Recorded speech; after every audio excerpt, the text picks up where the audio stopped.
Hay una puerta en Roma que no se abre con llaves, sino con silencio. Un archivo sellado.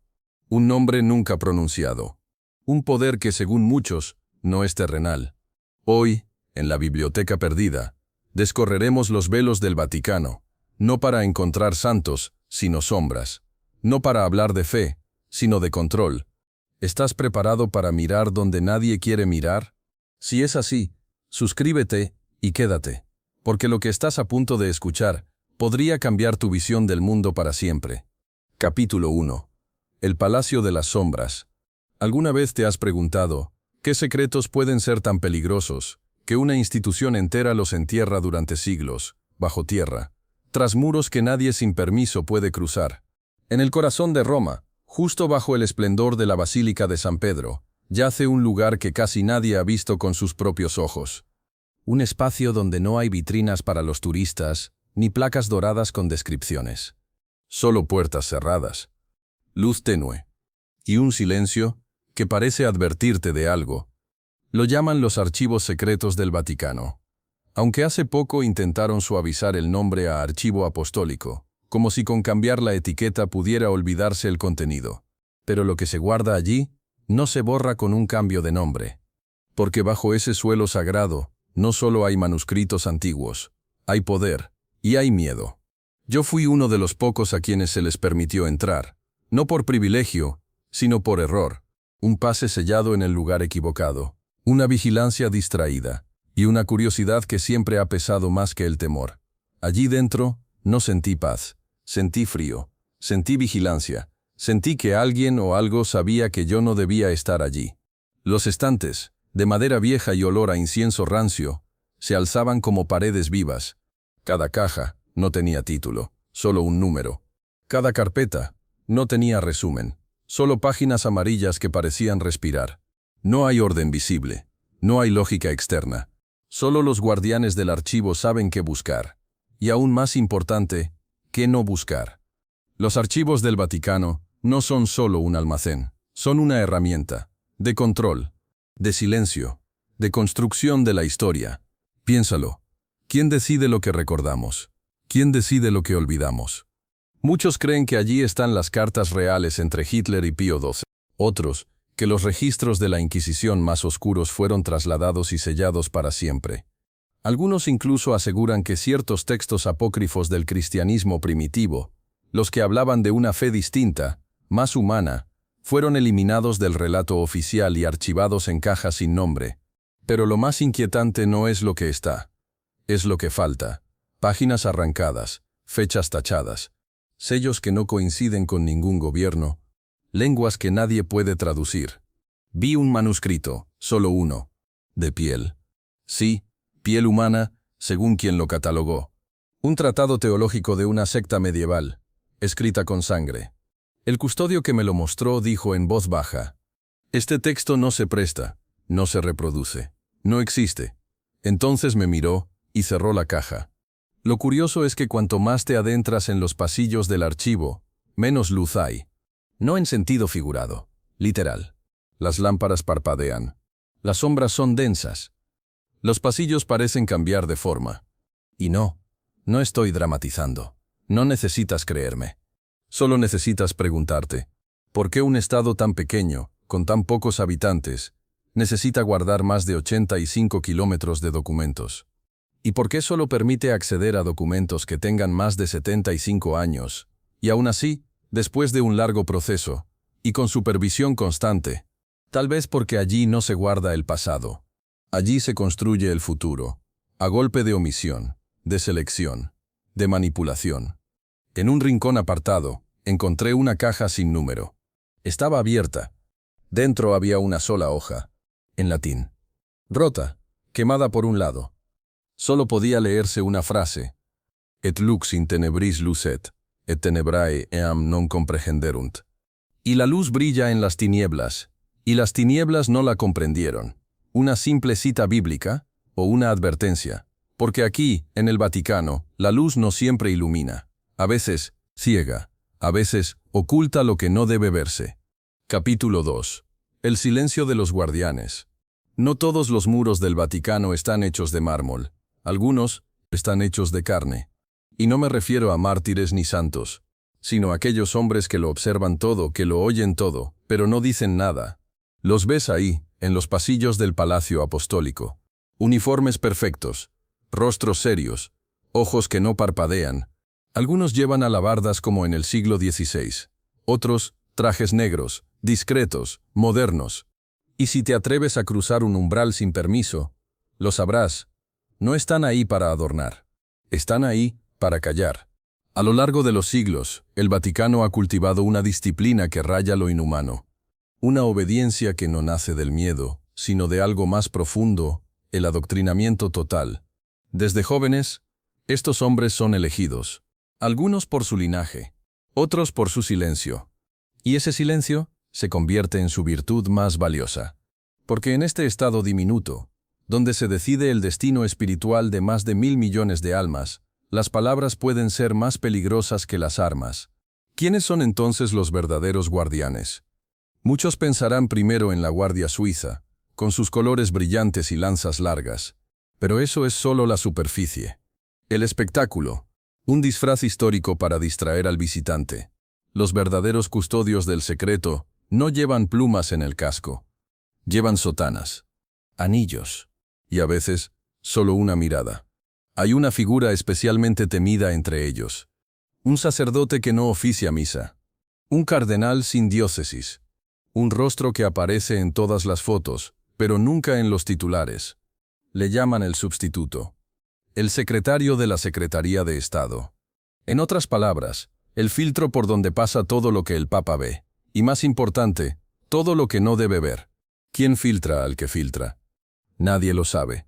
Las decisiones no siempre se toman en el nombre de Dios. A veces, se toman en nombre de la estabilidad, del orden, de la conveniencia. Y cuando un secreto amenaza ese equilibrio, se borra. Cuando un escándalo comienza a brotar, se entierra. Y si alguien habla, desaparece. Suena exagerado. Piénsalo. ¿Cuántos escándalos del Vaticano han salido a la luz demasiado tarde? Abusos, corrupción, manipulación. Historias filtradas décadas después de que los responsables hayan muerto, después de que los documentos hayan sido editados, después de que la verdad ya no sirva para nada. Los guardianes no necesitan matar, solo necesitan retrasar. Y en el mundo de la fe, donde el tiempo no se mide en segundos, sino en siglos, el retraso es una forma perfecta de censura.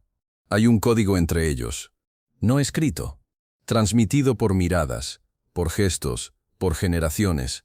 Uno de los antiguos porteros de la curia me dijo una vez, aquí no se escucha el pecado, se anticipa, y se esconde. Le pregunté si alguna vez tuvo miedo, y su respuesta me congeló. Miedo, no, costumbre. El Vaticano no necesita cárceles, tiene claustros. No necesita amenazas, tiene promesas. Y la más poderosa de todas es la del ascenso. La promesa de subir un peldaño más, de acercarse 1 centímetro más al trono de Pedro, a cambio de una sola cosa: tu silencio. Ahora míralo desde otra perspectiva. En un mundo que vive de la transparencia, el Vaticano sigue funcionando como en la Edad Media, con cartas, con susurros, con círculos internos donde solo unos pocos conocen la verdad entera. ¿Y tú, que estás escuchando esto ahora mismo, de verdad crees que los escándalos que han salido a la luz son todos los que existen? ¿O tal vez solo son los que ya no importan? Porque los verdaderos secretos siguen bien guardados, bajo llave, tras túnicas y detrás de rostros que, aunque te sonrían, nunca jamás hablarán. Capítulo 3. El Papa Negro y la doble corona. No lleva tiara. No bendice a las multitudes desde un balcón. No aparece en monedas ni estampas. Pero algunos aseguran que su poder eclipsa al del mismísimo Papa de Roma. Le llaman el Papa Negro, y no por el color de su piel, sino por la sombra que proyecta sobre la historia. Oficialmente su título es Superior General de la Compañía de Jesús, una orden fundada en el siglo XVI por Ignacio de Loyola, un militar que cambió la espada por la cruz, aunque muchos dicen que en realidad nunca soltó ninguna de las dos. El Papa Negro es el líder supremo de los jesuitas. Y si nunca has oído hablar de él, es porque así lo prefieren.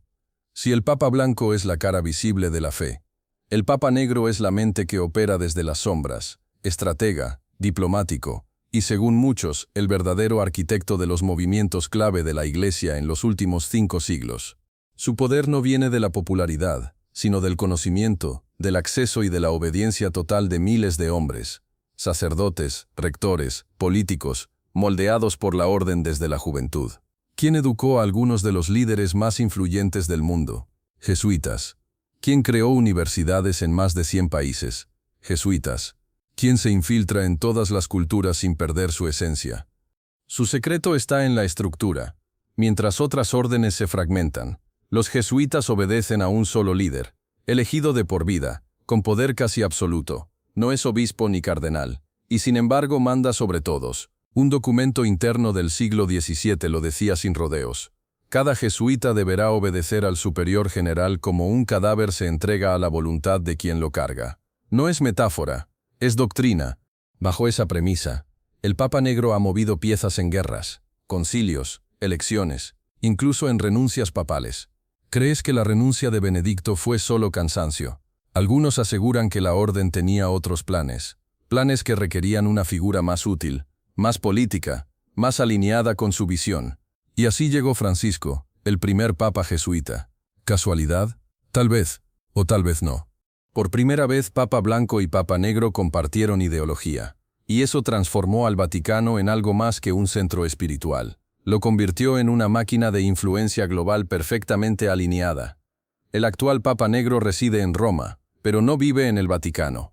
Desde la Curia General coordina una red que abarca 5 continentes: educación, medios, diplomacia, incluso inteligencia, según archivos desclasificados. Una red tan fina que no se ve, pero tan resistente que ha sobrevivido a cismas, inquisiciones y persecuciones. Y no se trata de una conspiración sin rostro. El Papa Negro tiene nombre, rostro e historia. Pero de eso hablaremos en el siguiente capítulo, porque si hasta ahora vimos la figura, lo que viene es la espada que empuña, la compañía de Jesús. Capítulo 4. Jesuitas. La espada intelectual. No usan escudos, no llevan armaduras, pero en cada batalla ideológica de los últimos 5 siglos allí estaban, en silencio observando, moldeando. La Compañía de Jesús nació en el año 1534, no como refugio espiritual, sino como respuesta a la Reforma Protestante, a Lutero, a la amenaza de perder el control espiritual de Europa. Esa respuesta no fue el fuego, sino el pensamiento, no fue la violencia, sino la estrategia. Mientras otros alzaban espadas, los jesuitas alzaban libros. Imagina una orden que exige a sus miembros dominar lenguas, culturas, filosofía, teología, geopolítica y pedagogía. No es un seminario, es un entrenamiento, un campo de formación donde cada sacerdote se convierte en operador cultural, un agente, un vector. El jesuita ideal no predica, se infiltra, no impone, persuade, no combate con fuerza, lo hace con razón. Desde el siglo XVII su expansión fue fulminante. En menos de un siglo fundaron más de 600 universidades y colegios en Europa, América, Asia y África. Estuvieron en China cuando nadie más podía entrar. Aprendieron mandarín, se vistieron como sabios y llegaron a influir en la corte del emperador. En América Latina enseñaron a los pueblos originarios a leer mientras definían las políticas del virreinato. En África construyeron escuelas y tejieron alianzas con colonizadores. En Europa confesaron a reyes y aconsejaron a príncipes. ¿Por qué tanta preparación? Porque entendieron que quien controla la educación controla el alma de la civilización. No solo educaron, diseñaron sistemas, currículos, formaron a generaciones enteras de élites intelectuales. Si estudiaste en un colegio jesuita conoces esa marca: disciplina férrea, exigencia brutal, una mezcla perfecta de lógica y espiritualidad, y la sensación de que había algo más, una estructura, un lenguaje entre líneas. Yo mismo fui alumno de uno de sus centros. Un profesor repetía: pensar bien no es una opción, es tu deber. Nos enseñaron a pensar, pero también a no cuestionar ciertas cosas, porque toda esa inteligencia sirve a un fin: preservar el poder. A diferencia de otras órdenes, los jesuitas no tienen monasterios ni hábitos coloridos, visten como cualquiera y se mueven cómodamente en universidades, parlamentos y medios. Un documento interno de 1939 definía su misión: nuestra tarea no es destacar, es influir, no es dirigir, es sugerir, no es gobernar, es formar al que gobernará. Hoy existen más de 2000 instituciones educativas jesuitas en el mundo, y miles de políticos, jueces, científicos y líderes religiosos han sido formados por ellos, no con adoctrinamiento directo, sino con una forma de pensar que pone la lógica sobre la emoción, el deber sobre el deseo, el orden sobre el caos. Muchos exalumnos reconocen esa huella, una manera de debatir, de observar, de argumentar sin emoción pero con fuerza. Ese estilo es producto de siglos de diseño pedagógico, de experimentación y perfección. Una espada no necesita filo si la mente que la empuña ya ganó antes de atacar, y esos son los jesuitas, la espada del Vaticano, no de hierro sino de pensamiento, invisible pero letal. Mientras el mundo observa al Papa predicando en la plaza, quienes diseñan el mensaje están detrás del telón, con libros, mapas y planes que abarcan siglos. En el siguiente capítulo veremos cómo esta mente estratégica decidió que, a veces, era necesario pactar con la oscuridad, aunque significara manchar la túnica blanca con sangre. Capítulo 5. Pactos con el infierno. Las alianzas con dictadores.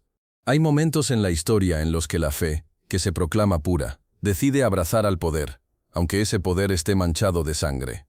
Y el Vaticano, ese estado diminuto que presume de moral eterna, no ha sido la excepción.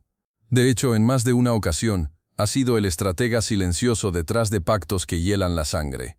Pactos con dictadores, con verdugos, con hombres que, según los libros, gobernaron con puño de hierro, pero que, según los archivos sellados, también recibieron la bendición de la túnica blanca.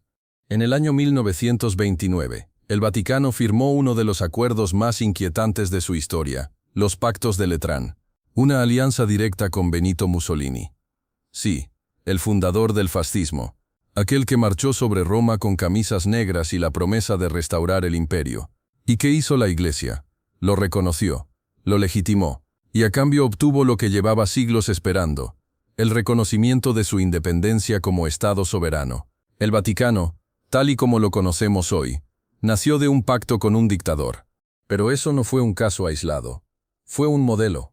Durante la Segunda Guerra Mundial, mientras millones morían en campos de concentración, el Papa Pío XII guardaba silencio.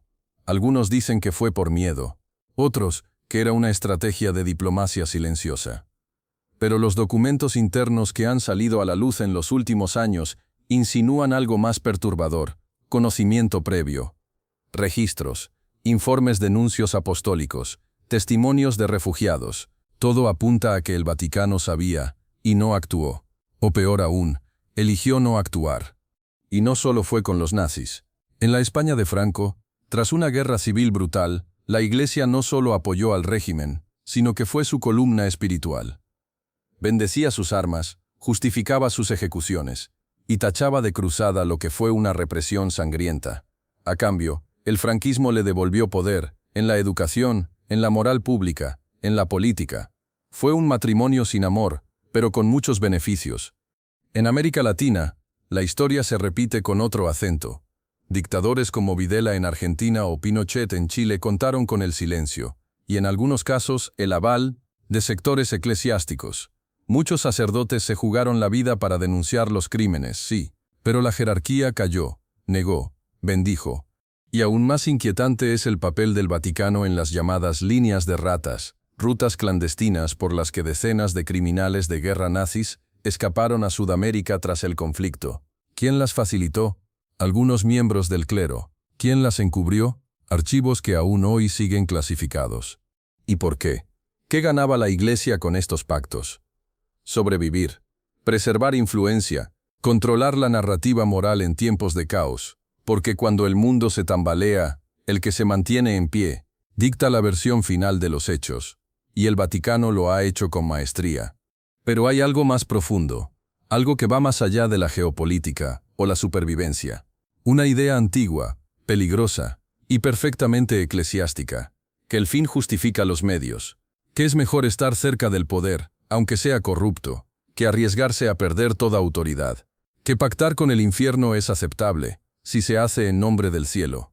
En el próximo capítulo, nos adentraremos en el lado más oscuro de esa ecuación, el dinero, porque si el poder necesita legitimidad, necesita también financiación, y allí, en lo más sagrado, surgió una red de transacciones turbias, inversiones imposibles y bancos donde Dios nunca fue el cliente. El infierno también tiene contabilidad. Capítulo 6. La red secreta del Banco Vaticano. En el centro de la Plaza de San Pedro, todo parece transparente. Columnas abiertas, mármol pulido, luz que cae desde el cielo. Pero debajo, más allá de los altares y las reliquias, hay otra estructura. Una que no aparece en los planos sagrados. Una que no reza, sino que calcula. Hablo del IOR, el Instituto para las Obras de Religión. Así es como se llama oficialmente el Banco del Vaticano. Un nombre que suena benéfico, piadoso, casi inofensivo. Pero quienes han estudiado su historia, saben que ese nombre es una cortina. Y detrás de esa cortina, el dinero no se santifica, se blanquea.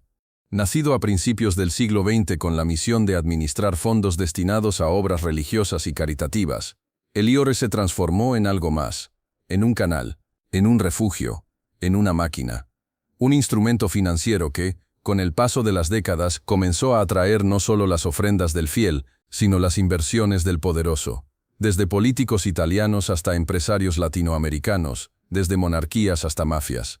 Todos encontraban en el Banco Vaticano lo mismo: discreción, cuentas numeradas, ausencia de regulación internacional. Y lo más valioso de todo, la imposibilidad de ser auditado por ningún estado externo. El escándalo más célebre y más inquietante estalló en 1982. El caso Ambrosiano. Un banco privado italiano con lazos directos con el Vaticano colapsó, arrastrando consigo más de $1.000 millones. Su presidente, Roberto Calvi, fue hallado colgado bajo el puente Blackfriars de Londres, con ladrillos en los bolsillos. Oficialmente fue suicidio. Extraoficialmente fue un mensaje. Calvi era conocido como el banquero de Dios. Pero en su libreta no estaban solo los números de obispos. También había nombres de logias masónicas, de políticos corruptos, de cardenales silenciosos, y por supuesto de criminales internacionales. Junto al escándalo ambrosiano surgió otro nombre clave: el arzobispo Paul Marcinkus, estadounidense, amigo íntimo de Juan Pablo II, y presidente del Banco Vaticano durante años. Fue él quien permitió las transacciones, quien firmó los papeles, quien bloqueó las auditorías, y cuando estalló todo, desapareció. Nunca fue juzgado, nunca pidió perdón, nunca explicó nada, solo dejó una frase: uno no dirige la economía de la Iglesia con Ave Marías. Pero esto no fue un accidente del pasado. Las prácticas opacas continuaron. Investigaciones de la década del 2000 revelaron transacciones vinculadas al lavado de dinero, evasión fiscal y financiación de actividades muy alejadas de cualquier misión espiritual. Incluso se detectaron movimientos hacia paraísos fiscales, triangulaciones con empresas fantasmas y depósitos desde cuentas en Suiza, Luxemburgo y Panamá. Todo esto, protegido por un muro más sólido que cualquier doctrina, la inmunidad diplomática vaticana. A lo largo de los años, se crearon comisiones internas para limpiar el banco. Se destituyeron directores. Se reescribieron estatutos. Pero el patrón siempre fue el mismo: una purga superficial, una rueda de prensa, y luego, silencio. Porque en el fondo, el IOR no es solo un banco, es una herramienta, una que permite mover dinero sin ser visto, sin ser preguntado, sin ser juzgado. Y lo más perturbador de todo es esto: muchas de esas cuentas siguen activas, y muchas de ellas no pertenecen a parroquias pobres o misiones en el tercer mundo, sino a fundaciones vinculadas con poderosos empresarios, con estructuras políticas e incluso, según informes filtrados, con redes de tráfico. ¿Y por qué el Vaticano mantendría algo así? Porque el dinero es poder. Y el poder es la única divinidad que nunca abandona su altar.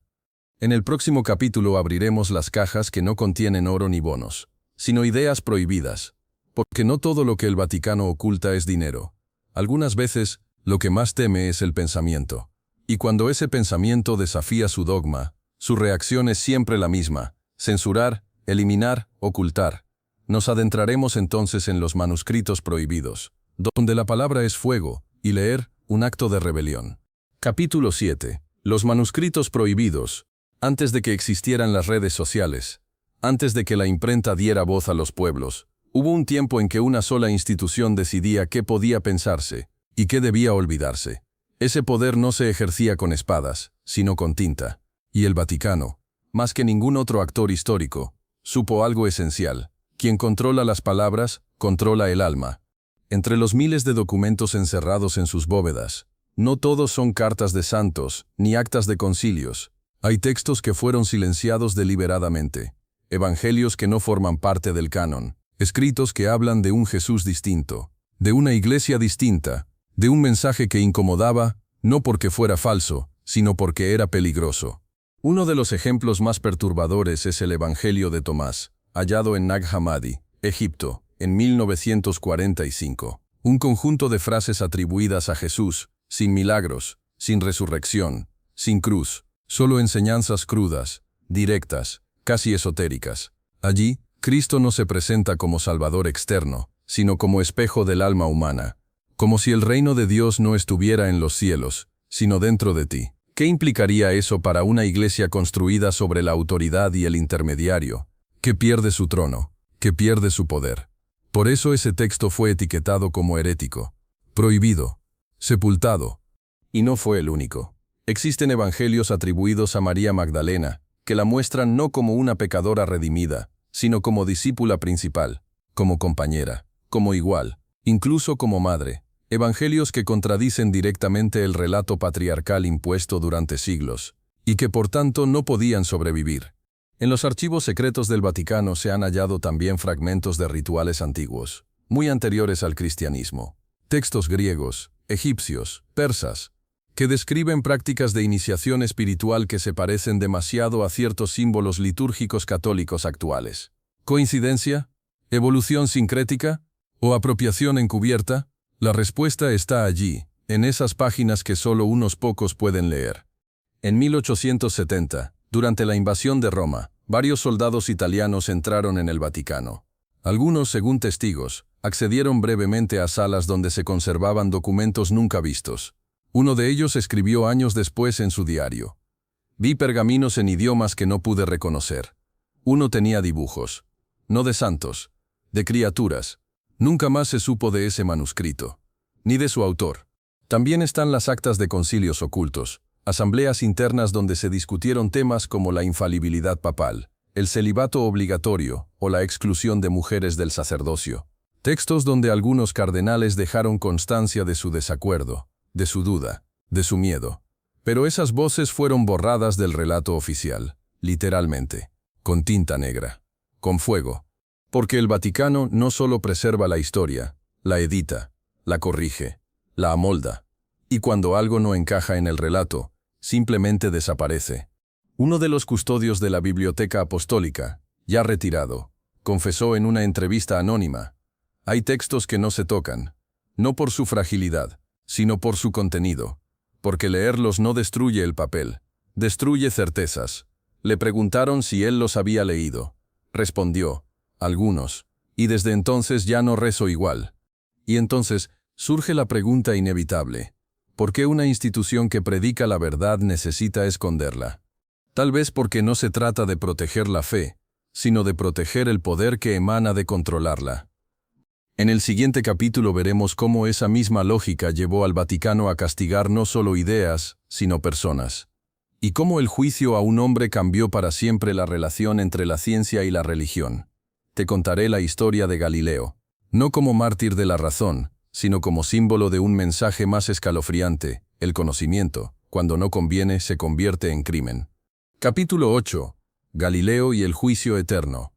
No fue quemado en la hoguera, no fue torturado en la mazmorra, pero su castigo fue aún más profundo. Galileo Galilei, el hombre que miró al cielo y se atrevió a decir lo que veía, fue condenado no por estar equivocado, sino por tener razón demasiado pronto, y porque esa verdad ponía en peligro algo mucho más delicado que la fe, el control del relato. Corría el año 1633. Galileo, envejecido y enfermo, se arrodillaba ante un tribunal de cardenales vestidos de negro. Frente a él no estaba Dios, sino la maquinaria de una iglesia que ya no podía permitir otra herejía. Había cometido el peor de los pecados: demostrar con evidencia que la tierra no era el centro del universo, que giraba, que se movía, que no éramos el ombligo de la creación, sino apenas un punto entre millones. Pero no fue su telescopio lo que incomodó a Roma, fue su lenguaje, fue su seguridad, fue el hecho de haber escrito en italiano, no en latín, para que cualquiera pudiera entenderlo. Fue su osadía de decirle al pueblo, miren por sí mismos. Y eso, en una época donde solo unos pocos podían interpretar las escrituras, fue visto como una amenaza directa. En el tribunal Galileo fue obligado a abjurar, a negar públicamente lo que sabía que era cierto, a inclinar la cabeza ante los que, en lugar de mirar al cielo, preferían mirar sus propias manos, aferradas al poder. Según la leyenda, al levantarse murmuró, «Epur si mueve», y sin embargo se mueve. Nadie lo oyó, nadie lo escribió. Pero todos lo recuerdan, porque en esa frase está encerrado todo el drama del conocimiento cuando es reprimido por el dogma. Galileo fue confinado a arresto domiciliario, murió solo, ciego y vigilado. Pero su castigo fue un mensaje, uno que aún hoy resuena en los muros del Vaticano.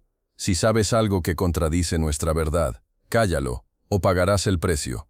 No fue el primer científico silenciado, ni sería el último, pero su caso quedó como símbolo de la colisión entre dos formas de comprender el mundo, una que observa y pregunta, y otra que ordena y no admite respuesta. Y lo más escalofriante es que, durante siglos el Vaticano jamás pidió disculpas. Solo en el año 1992, más de 3 siglos después, un papa reconoció que tal vez la Iglesia había sido demasiado estricta con Galileo. Pero ya era tarde. El daño estaba hecho. Y los archivos, como siempre, seguían sellados. Lo que muchos no saben es que el proceso contra Galileo no fue solo religioso, fue también político. Sus ideas estaban ganando popularidad entre nobles, comerciantes, universitarios. Representaban una amenaza para la visión geocéntrica del mundo, y también para el orden jerárquico donde todo, incluido el poder, giraba en torno a Roma. En algunos documentos internos, se hace mención a la posibilidad de que Galileo estuviera en contacto con sociedades secretas, grupos de intelectuales que discutían ideas nuevas, ideas peligrosas, ideas que hoy damos por sentadas, pero que entonces eran dinamita. ¿Era Galileo solo un astrónomo, o también un símbolo de resistencia intelectual? La respuesta está en el juicio mismo. Se lo condenó no por sus instrumentos, ni por sus ecuaciones, sino por escribir, por publicar, por pensar demasiado alto. Y mientras lo obligaban a retractarse, mientras lo encerraban en su casa, la Tierra seguía girando, el Sol seguía en el centro. Y la verdad, aunque negada, seguía viva. En el siguiente capítulo entraremos en uno de los secretos más bien guardados del Vaticano moderno, una profecía sellada, modificada, y quizás incluso inventada. Porque si Galileo fue silenciado por lo que vio en los cielos, hay otro caso donde el cielo habló, y el Vaticano corrigió el mensaje. Prepárate para conocer el secreto del tercer secreto. Capítulo 9. El secreto del tercer secreto. Hay mensajes que estremecen por su contenido, y hay otros que inquietan por su manipulación. En 1917, 3 niños pobres en un rincón olvidado de Portugal dijeron haber visto a la Virgen. Según ellos, la señora venía del cielo, con advertencias, con visiones, con secretos. Aquel lugar se llamaba Fátima, y desde entonces no volvió a ser el mismo. Lucía, Francisco y Jacinta afirmaron haber recibido 3 mensajes, 3 profecías. Las 2 primeras fueron reveladas pronto. Una hablaba del infierno y de la necesidad del rezo, la otra de la guerra y la conversión de Rusia. Pero el tercer secreto fue sellado, literalmente, encerrado en un sobre, enviado a Roma y archivado en los sótanos del Vaticano. Nadie, fuera de unos pocos, podía conocer su contenido. ¿Por qué? ¿Qué podía decir un mensaje celestial que el mundo no estaba listo para saber? Durante décadas, el misterio creció. Se especuló con una profecía del fin del mundo, con el asesinato de un papa, con el colapso moral de la Iglesia. Algunos aseguraban que hablaba de una gran apostasía que nacería dentro del propio Vaticano, otros, que se refería a un falso papa sentado en el trono de Pedro. Y mientras tanto, Roma guardaba silencio. Fue recién en el año 2000 cuando el Vaticano publicó, según ellos, el contenido íntegro del secreto. Mostraron una visión simbólica. Un obispo vestido de blanco caminando entre ruinas, siendo asesinado por soldados. Lo interpretaron como el atentado contra Juan Pablo II en 1981. Pero algo no encajaba. Lucía, la única vidente sobreviviente, había dicho que el mensaje debía revelarse a más tardar en 1960.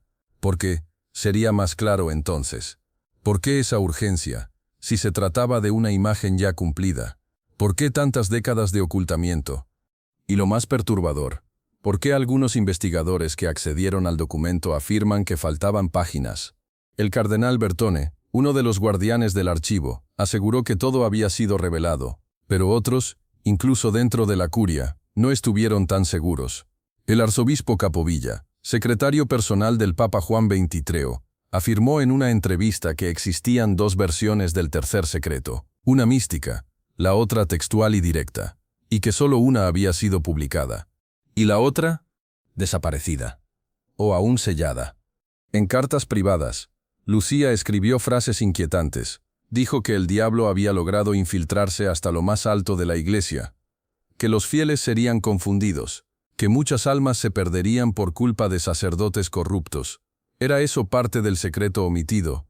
En los años posteriores a su publicación oficial, se prohibió cualquier discusión pública dentro del Vaticano sobre su contenido, y a Lucía se la silenció. Su vida quedó totalmente controlada.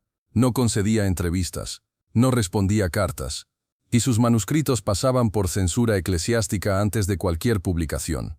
Cuando murió en el año 2005, se llevó consigo la única certeza. El misterio sigue, porque aunque el Vaticano diga que ya todo fue revelado, miles de fieles, y no pocos estudiosos, sienten que algo falta, que lo publicado fue apenas un símbolo diluido, una versión apta para consumo, despojada de su verdadera fuerza.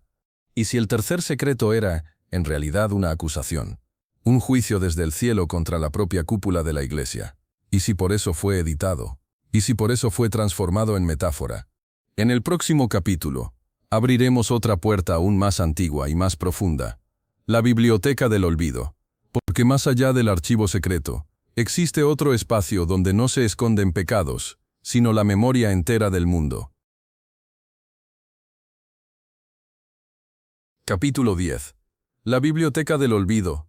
En lo profundo del Vaticano, más allá de los archivos secretos y de las bóvedas donde el polvo se mezcla con el incienso, hay un lugar que pocos conocen por su nombre real. Se llama Biblioteca Apostólica Vaticana. Suena grandioso, ¿verdad? Como un templo del saber, un faro del conocimiento humano. Pero lo que guarda no es luz, sino silencio. No es un homenaje a la historia, sino una trampa para la memoria. Fundada oficialmente en el siglo XV, aunque muchos creen que existía desde mucho antes, esta biblioteca contiene más de 80.000 manuscritos, más de 1 millón de libros impresos y miles de documentos únicos que jamás han sido traducidos ni digitalizados. Suena impresionante, hasta que uno se pregunta, ¿por qué tanto saber permanece encerrado? Allí descansan cartas originales de emperadores, tratados firmados con sangre, diarios de inquisidores, confesiones de santos y también de criminales. Se encuentran evangelios en lenguas olvidadas, códices medievales con símbolos alquímicos, fragmentos de culturas desaparecidas que contradicen las cronologías oficiales. Un investigador alemán, que logró acceder durante una semana a una pequeña sección de la biblioteca en los años 80, escribió después en un ensayo privado: no hay otra palabra para describir lo que sentí allí que opresión. No era el polvo, no era el frío, era como si las paredes supieran que yo no debía estar leyendo aquello. Y eso fue solo en la sección permitida. Porque existe otra zona, una más profunda, más restringida, a la que solo pueden acceder con autorización directa del Papa aquellos que posean no solo las credenciales académicas, sino la obediencia absoluta. Allí se conservan los documentos que, de saberse, cambiarían la forma en que entendemos la historia de la humanidad. No solo la historia cristiana, la historia entera.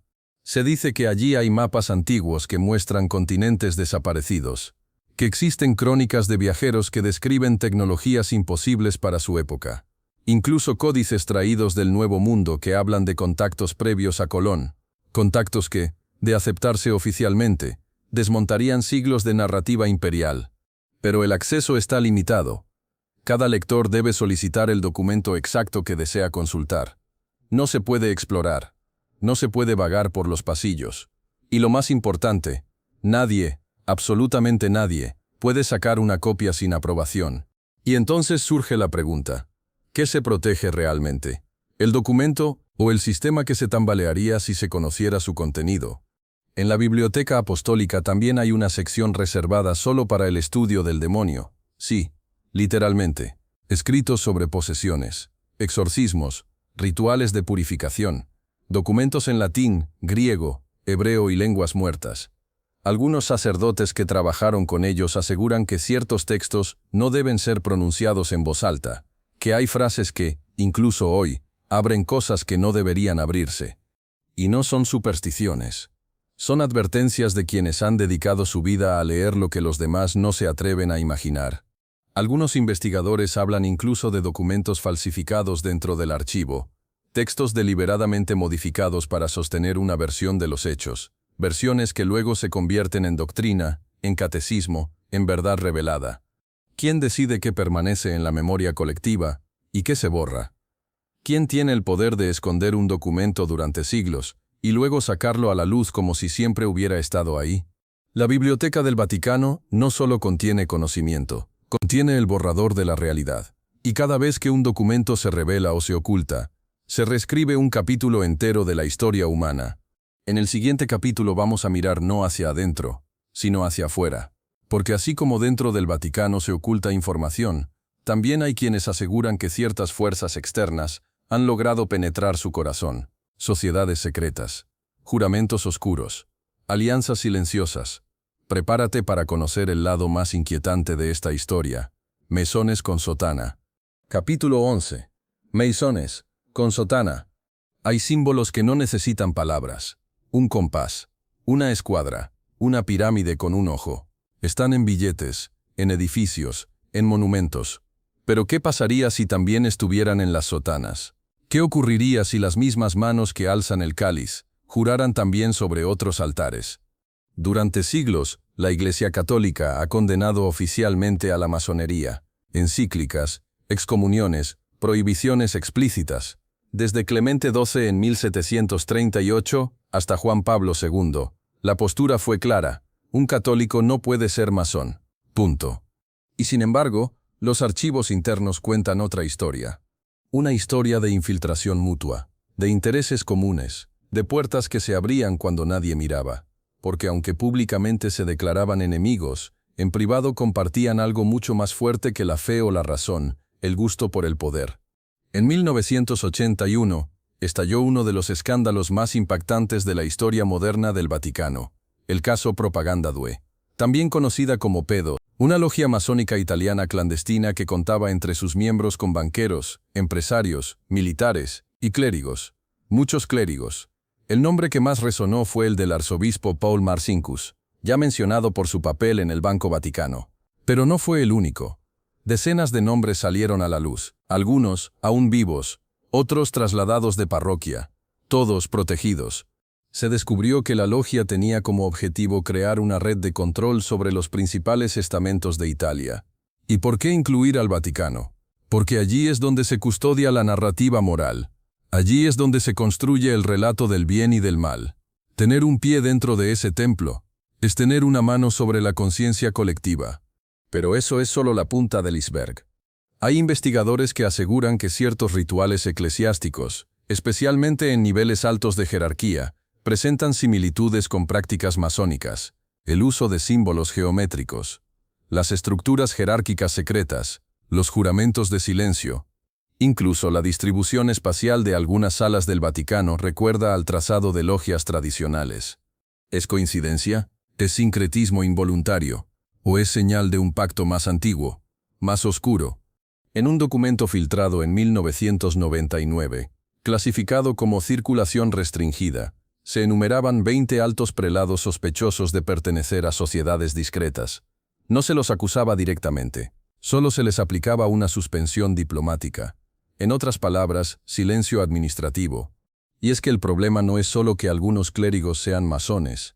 El verdadero dilema es que, al serlo, juran lealtad a una autoridad externa, a un grupo cuyo fin último no es la salvación de las almas, sino la ingeniería social, el diseño del mundo, la construcción lenta y silenciosa de un nuevo orden. ¿Suena conspiranoico? Tal vez. Pero cuando los símbolos se repiten en los lugares más sagrados, cuando las decisiones eclesiásticas coinciden milimétricamente con las estrategias políticas de ciertos grupos, la duda ya no es paranoia, es estadística. Una frase atribuida al cardenal Siri, figura influyente del siglo XX, resuena con fuerza. El humo de la masonería ha entrado en el santuario, y ya no sabemos quién reza y quién manda. En el próximo capítulo hablaremos precisamente de esos signos ocultos, porque hay momentos en que los rituales no son solo formas, en que el incienso no sube al cielo, sino que desciende al subsuelo, en que los templos se convierten en escenarios de algo más antiguo que el cristianismo. Entraremos entonces en el código ritual, la arquitectura secreta del poder dentro del culto. Capítulo 12. El código ritual. Las ceremonias que ves en el Vaticano parecen claras: incienso, cánticos, sotanas impecables, gestos repetidos desde hace siglos. Pero si observas bien, si prestas atención a los detalles, a la forma en que el sacerdote se mueve, al orden preciso de las palabras, a la arquitectura misma del altar, algo cambia. Lo visible se vuelve sospechosamente simbólico. Y lo que parecía una simple liturgia, revela otro lenguaje. Porque los rituales del Vaticano no son solo expresiones de fe. Son códigos, sistemas diseñados para evocar, transmitir y proteger estructuras de poder. Y lo han sido desde el principio. Toda religión tiene ritos. Pero en el caso del catolicismo, especialmente el romano, estos han sido moldeados a lo largo de los siglos por una obsesión por el control. El control del cuerpo, del espacio, del tiempo y del significado. Nada, absolutamente nada, se deja al azar. Cada número, cada color, cada dirección hacia la que se gira, cada objeto sobre el altar, responde a una simbología que va mucho más allá del Evangelio. La misa tridentina, por ejemplo, la forma más antigua y ceremonial de la liturgia católica, está plagada de referencias que se remontan no solo a los primeros cristianos, sino a tradiciones anteriores, egipcias, griegas, babilónicas. ¿Por qué el sacerdote sube 3 escalones antes de hablar? ¿Por qué se repiten ciertas frases exactamente 3 veces? ¿Por qué las manos se colocan de forma tan precisa al elevar la hostia? Algunos liturgistas que trabajaron en el Vaticano durante el Concilio Vaticano II confesaron en entrevistas privadas que el ritual eclesiástico se había convertido, más que en una celebración, en una fórmula, un conjuro, una estructura cerrada destinada no tanto a abrir el alma como a cerrar la interpretación. Y es que el poder no necesita explicarse si puede simplemente representarse. Y en la misa, todo es representación. El altar no es solo una mesa, es un trono. La sotana no es solo un vestido, es un uniforme. La campanilla no es solo sonido, es señal. Incluso el latín, lengua muerta para el mundo moderno, sigue usándose en ciertos momentos no por tradición, sino por codificación, porque al decir las cosas en un idioma que pocos comprenden, se conserva el misterio, se refuerza el muro entre el iniciado y el profano. Pero no termina ahí. El Vaticano mismo, su trazado arquitectónico, es un templo de símbolos. La plaza de San Pedro, vista desde el aire, tiene forma de llave. La basílica, de cruz invertida. ¿Casualidad, diseño esotérico o una advertencia silenciosa? Dentro de ciertas capillas se repiten patrones geométricos que no pertenecen al cristianismo primitivo, sino a cultos precristianos.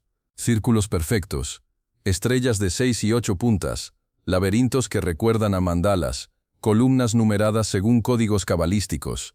Todo eso está allí, a la vista, pero invisible. Uno de los casos más inquietantes es la Capilla Redemptoris Mater, donde, entre los frescos dorados, se encuentran ojos sin párpado, triángulos insertos en aureolas y cruces superpuestas que generan formas equívocas. Un experto en simbología litúrgica dijo una vez: en Roma, lo que parece una decoración es en realidad un sello. Y en el centro de todo, la figura del Papa, un hombre que oficialmente representa a Cristo en la tierra, pero que, en los rituales más solemnes, asume una posición casi divina. Es venerado, es alzado, es vestido con ropajes que recuerdan más a emperadores que a pescadores. Durante siglos hubo una ceremonia secreta llamada la adoración del anillo, donde los nuevos cardenales besaban no solo la mano del Papa, sino el anillo con el sello del pescador. Algunos lo hacían de rodillas, otros postrados. Era un gesto que, más que fe, evocaba obediencia total. Y ese es el núcleo del código ritual. No es para elevar al pueblo, es para recordarle quién manda. En el próximo capítulo cambiaremos el foco una vez más, porque hay quienes aseguran que estas formas, estos símbolos, no son solo una expresión de poder interno, sino parte de un plan mayor. Un plan que mira al futuro, a un desenlace, a un fin. Entraremos en la dimensión más inquietante de todas, la conspiración del fin de los tiempos. Capítulo 13. La conspiración del fin de los tiempos. Hay quienes esperan el apocalipsis como si fuera una película, rayos, trompetas, ángeles descendiendo, fuego cayendo del cielo. Pero dentro del Vaticano, la historia es más compleja, más silenciosa, y tal vez más real, porque en ciertos pasillos, entre ciertas paredes, se susurra algo que no suele llegar a los fieles. Una idea que se oculta tras décadas de profecías, visiones y rituales antiguos. El fin ya ha comenzado, y algunos lo saben. Desde hace siglos, los altos jerarcas de la Iglesia han conservado, oculto o codificado, un conjunto de creencias privadas sobre el destino final del mundo. No se trata solo del Apocalipsis de San Juan, ese texto lleno de símbolos y monstruos, sino de una lectura más política, más estratégica. El concepto de que la historia tiene dueño, y que hay un plan para conducirla hacia un final controlado. Durante el siglo XX, varios papas hablaron en privado de una gran crisis final. Juan XXIII, por ejemplo, habría tenido visiones durante su retiro en Castel Gandolfo. Pablo VI dejó por escrito en un diario no publicado su miedo a una iglesia paralela, y Benedicto XVI, ya retirado, habló de un cuerpo oscuro que recorre el interior del clero. Muchos interpretaron estas frases como metáforas, pero otros como advertencias. Existen textos no oficiales, conservados en copias privadas, notas personales y testimonios, que sugieren que dentro de la Iglesia existe un grupo reducido de personas que cree firmemente en una misión activa para preparar la segunda venida, pero no mediante oración, sino mediante acción, es decir, provocando el caos necesario para justificar la intervención divina. Una teología de la aceleración, una especie de estrategia de desgaste. Dejar que el mundo se corrompa hasta el límite, para que el juicio final parezca inevitable y salvador. Según algunos informes internos filtrados en el año 2003, hay sacerdotes, incluso obispos, que han impulsado mensajes apocalípticos a través de apariciones marianas, visiones de santos y falsos profetas. ¿Con qué objetivo? Generar miedo. Un miedo que los fieles canalicen no hacia la ciencia ni hacia la política, sino de vuelta hacia Roma, hacia la supuesta fuente de redención. ¿Y si todo lo que ocurre no es solo el resultado de un mundo en caos, sino parte de una estrategia? En los textos conocidos como los dossiers de Malachi Martin, un ex sacerdote jesuita que trabajó dentro del Vaticano en los años 60, se habla abiertamente de un grupo secreto conocido como la Instalación, un núcleo de poder que no obedece ni siquiera al Papa, y que cree en la necesidad de desencadenar guerras, crisis, divisiones, todo para acelerar el cumplimiento de las Escrituras. Martin fue desacreditado públicamente, pero murió en circunstancias extrañas, dejando notas inconclusas sobre lo que llamó el plan de Pedro inverso. Una idea inquietante, que no todos en el Vaticano sirven al mismo Cristo, que algunos esperan otro. Incluso los nombres de ciertos movimientos y documentos eclesiásticos parecen tener doble lectura. Nueva evangelización, renovación carismática, fin del tiempo del hombre, ¿no suenan demasiado estructurados para ser meras iniciativas pastorales? En una reunión interna de la Congregación para la Doctrina de la Fe en 1996, se discutió un documento titulado De Consumatione Temporum, sobre el fin de los tiempos, que proponía la necesidad de revisar el relato oficial del Apocalipsis para adaptarlo a los signos visibles del siglo presente. Dicho documento nunca fue publicado. Algunos creen que fue destruido, otros que fue archivado con clasificación máxima. Y entonces queda la pregunta, ¿y si hay quienes no temen el fin, sino que lo están preparando? ¿Y si las guerras, las pandemias, los colapsos morales y sociales no son señales inevitables, sino resultados deseados? En el siguiente capítulo descubriremos cómo, en ese clima de sospecha y manipulación, las decisiones más importantes no se toman bajo la luz de la sextina, sino en corredores estrechos, antes del humo blanco, antes del aplauso, antes del habemus papam. Te contaré lo que ocurre realmente en el cónclave invisible. Capítulo 14. El cónclave invisible. Cuando un papa muere o renuncia, el mundo entero gira la mirada hacia la Capilla Sixtina. 120 cardenales se encierran, supuestamente aislados del mundo, para elegir al nuevo líder espiritual de más de 1.000 millones de personas. Es un ritual antiguo, solemne, lleno de símbolos, puertas selladas, humo blanco, oraciones, cantos. Pero la verdadera elección nunca ocurre allí dentro. Al menos no del todo. Porque el verdadero cónclave, el que decide, el que maniobra, el que impone, se realiza mucho antes, en privado, en embajadas, en cenas discretas, en llamadas sin registro. Lo llaman el cónclave invisible. Desde hace siglos, ciertos grupos dentro del Vaticano, bloques ideológicos, facciones teológicas, intereses nacionales, se han organizado para empujar a sus candidatos. Pero en las últimas décadas, esa influencia ha adquirido otra dimensión, más política, más estructurada, más peligrosa. ¿Quién elige realmente al Papa? Oficialmente el Espíritu Santo. Pero en la práctica hay una red de presión que va desde las finanzas hasta la diplomacia. Los cardenales llegan al cónclave con alianzas tejidas, con promesas, con listas, algunos incluso con votos ya contados. Uno de los casos más evidentes fue la elección de Juan Pablo II. Karol Wojtyła no era favorito, pero en menos de 48 horas, su nombre se impuso. ¿Cómo? Según documentos revelados años después, hubo una fuerte intervención de sectores conservadores estadounidenses y europeos, temerosos de que la Iglesia tomara un giro más progresista tras la muerte de Juan Pablo I. ¿Y qué hay de ese Papa, Juan Pablo I, que duró solo 33 días en el cargo? La versión oficial habla de un infarto, pero otras voces, incluso dentro de la curia, aún hoy lo consideran un mártir silencioso, un papa que quiso limpiar el Vaticano, que pidió listas de masones dentro del clero, que cuestionó la banca vaticana, y que murió, solo, sin autopsia, en la noche más oscura de Roma. Desde entonces los cónclaves son más blindados, más calculados, y al mismo tiempo más manipulables. Algunos cardenales reciben sugerencias diplomáticas antes de viajar. Otros son acompañados por asesores discretos que nunca aparecen en las cámaras. Incluso hay reportes de presiones indirectas desde servicios de inteligencia de ciertos países. No se trata solo de elegir a un papa piadoso. Se trata de elegir a alguien funcional, que sepa manejar el caos, que sepa cuándo hablar y cuándo callar.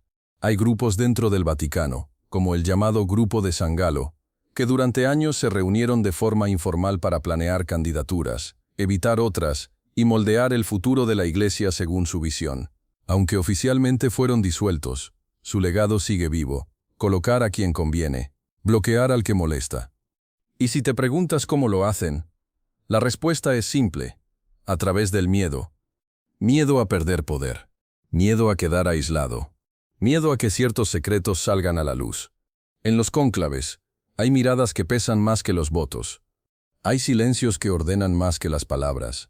Y hay pactos que no se escriben, pero que todos entienden.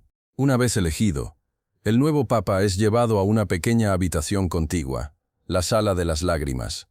Allí se viste por primera vez con la sotana blanca.